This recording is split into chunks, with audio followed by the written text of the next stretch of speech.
In this episode of Bad Jazz, we're going to take a look at My Funny Valentine, submitted by Anna Alien.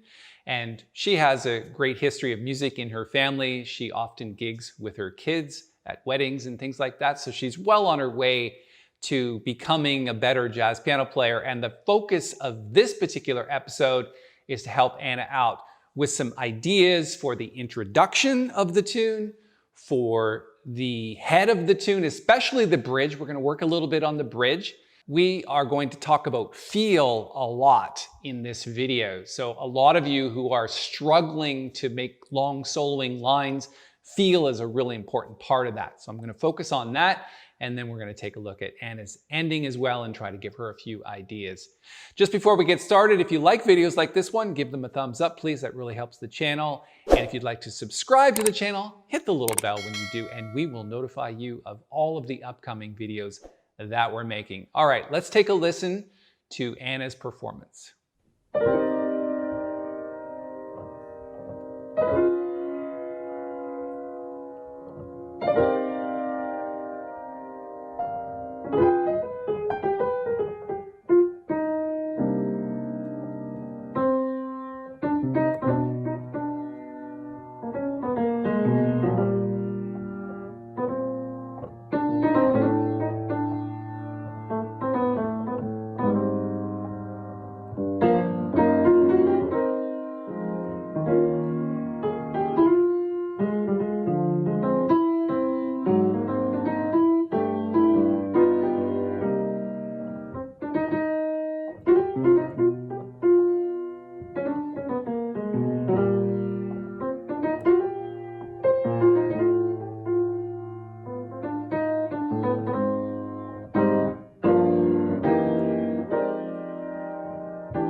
Okay, and she's into the bridge now. Anna, nice job. I really love the mood lighting, by the way. I often play in the dark or close to dark like this just to kind of get the feel of the tune in my soul a little bit more. And that's really, I used to take lessons from Kenny Barron, and Kenny used to say, just play with your heart, man. And I think it's important to set the mood, especially when you're playing nice ballads like this. You know, My Funny Valentine, and I'm just going to bring the sheet music up here, is just one of those tunes, and of course, obviously it's a lead sheet, not sheet music, but it's just one of those tunes that everybody knows. So when you're playing the head, I'm always going to try to reinforce the melody. And I'll get there in a second. I just want to go back and listen to the intro for a second because I had some thoughts on that as well, and then we'll get into the melody.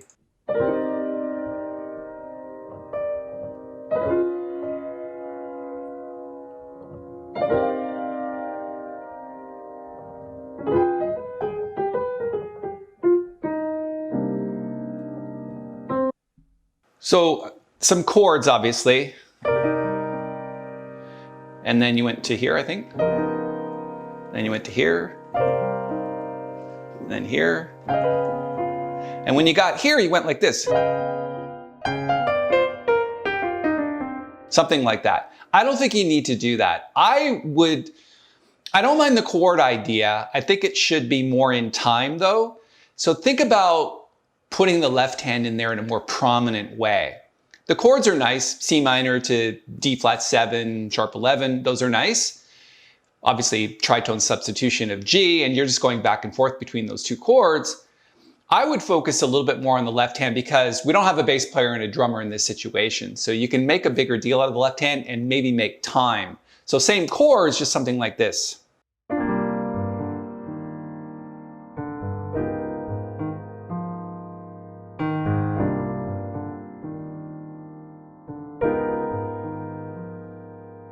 And what I want you to think about is keeping that rhythm going, but always focusing on 4. Like, one more time.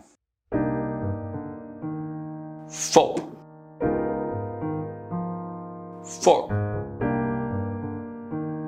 4.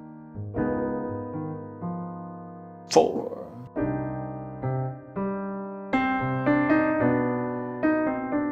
4.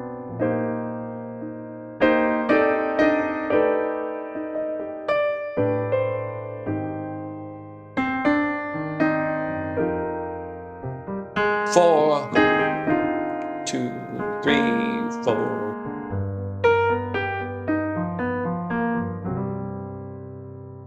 And I hope you get the feel from the keyboard. I know you're playing a piano. Let me jump over to the piano just for a second and kind of maybe reinforce this feel a little bit.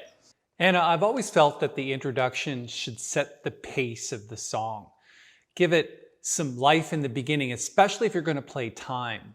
And I know that you get into time in fits and spurts throughout the performance, but I think if you keep time flowing consistently throughout, that makes a much better arrangement.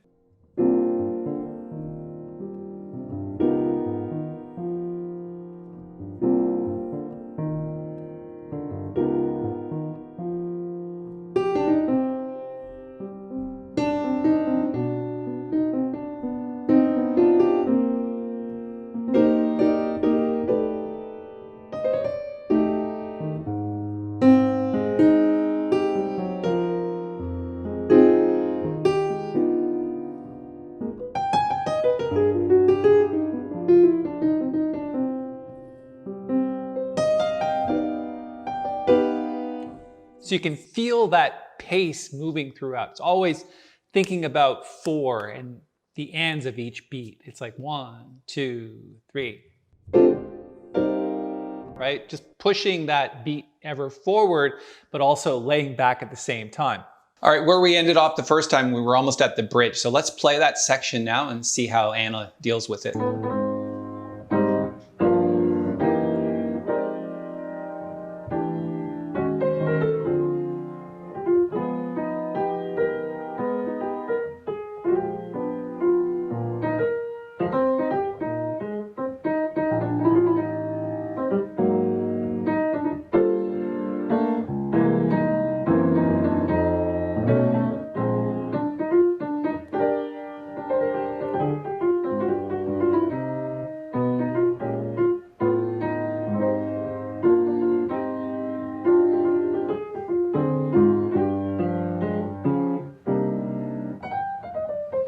All right, so one of the things that I think is important about the bridge, when you get into the key of E flat major, because most of it is C minor up until that point.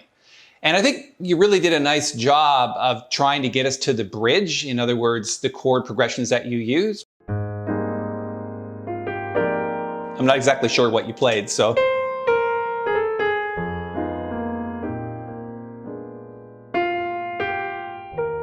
So this is the first opportunity we have to get into a major key, and I think too many notes can destroy that feeling of, oh my God, we've got all this minor, especially minor major 7th chords like this. A lot of dissonance. And we just need some resolve from that. So when we get into the key of E flat major, it's just a release for the audience to maybe just enjoy the melody for a little bit. So maybe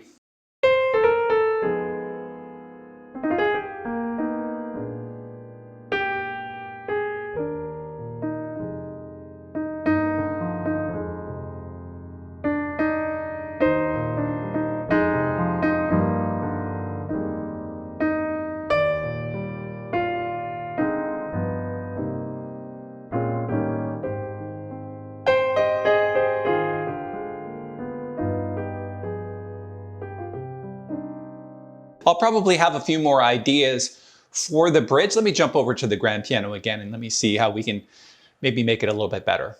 And as we're focusing on the bridge, try to remember that the melody is the most important thing when playing the head. It's the thing that people recognize, it's the thing that they're going to grasp onto the most. So little fills here and there is good, but try to keep the melody as much intact as possible.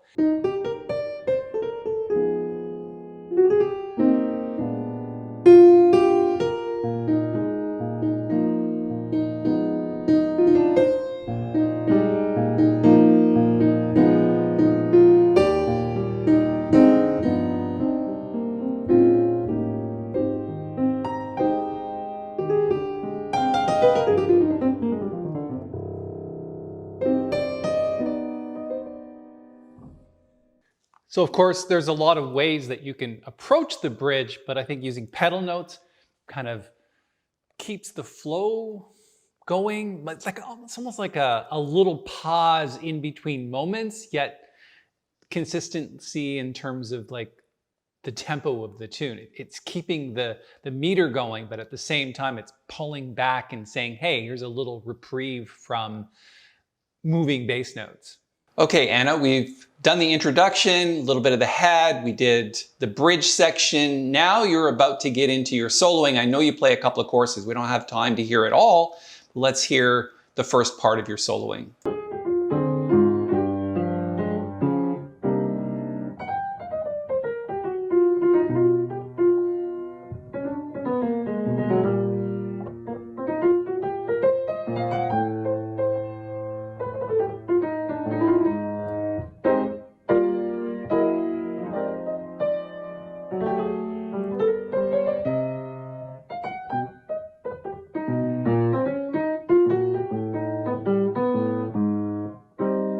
Okay, I want to stop right there because obviously we're coming out of the last A section and into the bridge. So let's just go to the sheet music and see just the last line. So.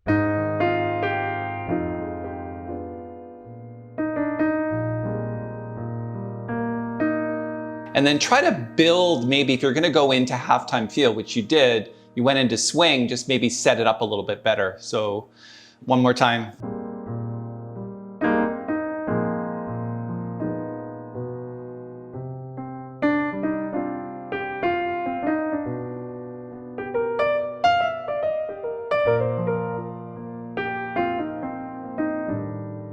And I really appreciate the fact that you're trying to play good bebop lines or good jazz lines, but they sound a little bit square in the sense that it's almost Monk-like. Like Monk used to do that a lot.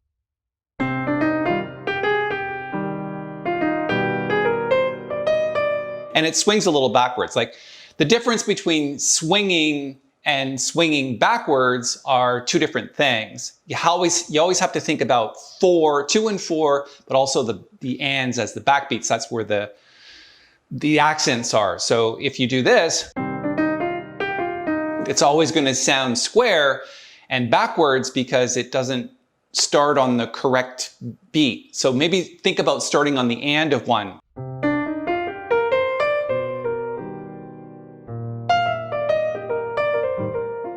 Again, and of one. A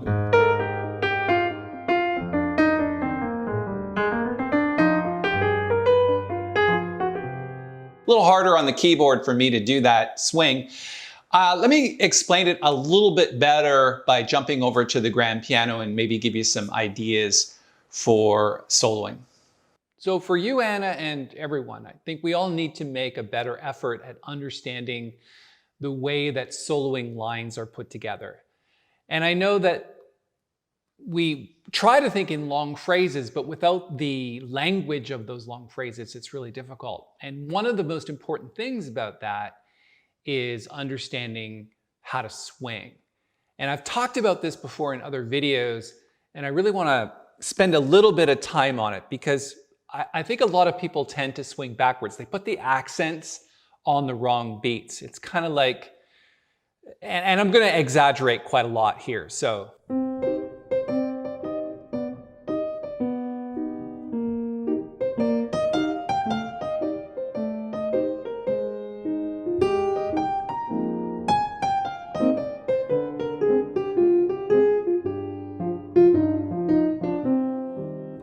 And when we do things like that, the phrasing tends to be a little bit shorter because we're really not feeling that backbeat. So in terms of an exercise, I would just say maybe just keep the left hand going and the right hand just play eighth notes.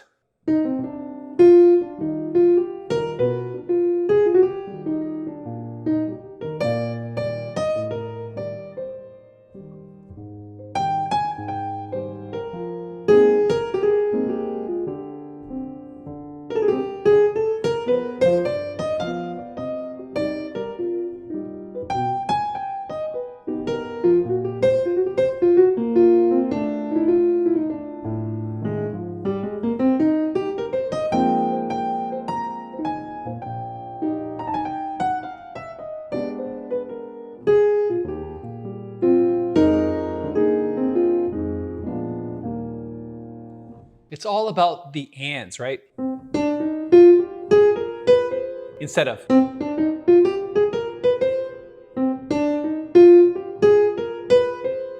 And I know that's a big exaggeration, but that's really what it is. It's almost closer to straight eights with the accents on the and. So again, one more time. Instead of, it's. And I know that might be an over-exaggeration, but you really need to feel that. And I always feel like the fourth beat is one of the most important things. And that's why we did, while we were back at the keyboard, we focused on that fourth beat of the bar. 1, 2, 3.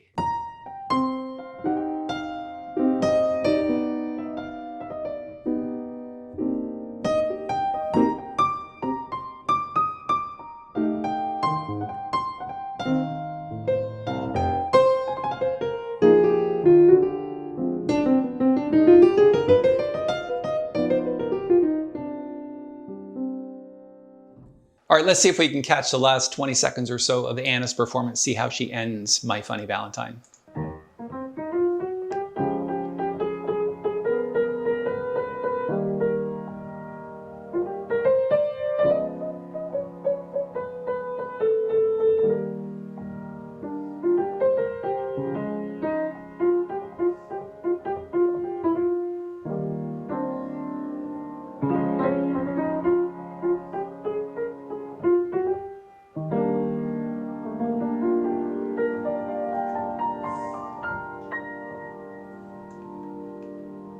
Yeah. Okay, you went back and forth between those chords again. I think if I'm coming to the end of a tune, I want to keep the melody going like right until the end, and then if you want to build an ending on its own, you can think about that.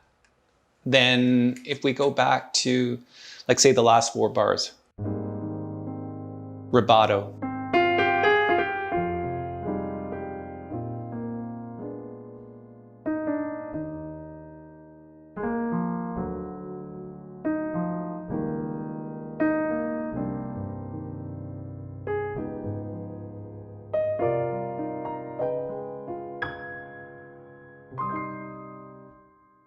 Just off the top of my head. So I'm thinking, get the melody to go right to the end and then build an ending on top of that.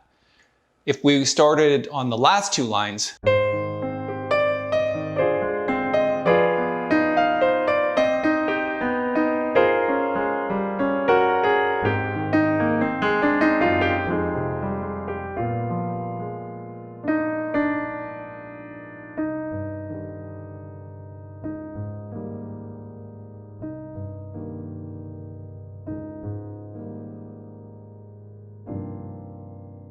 again, there's a million ways you could approach that. Let me jump over to the grand piano and think up another couple.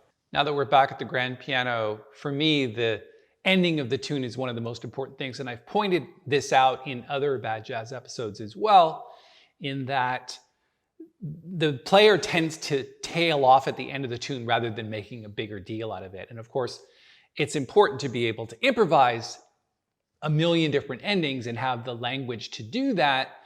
But at the same time, like I say, it's something you have to get into your playing in order to make your performances that much better, especially when there's an audience involved. So just a couple of more ideas as I play. Let's get to the end of the tune.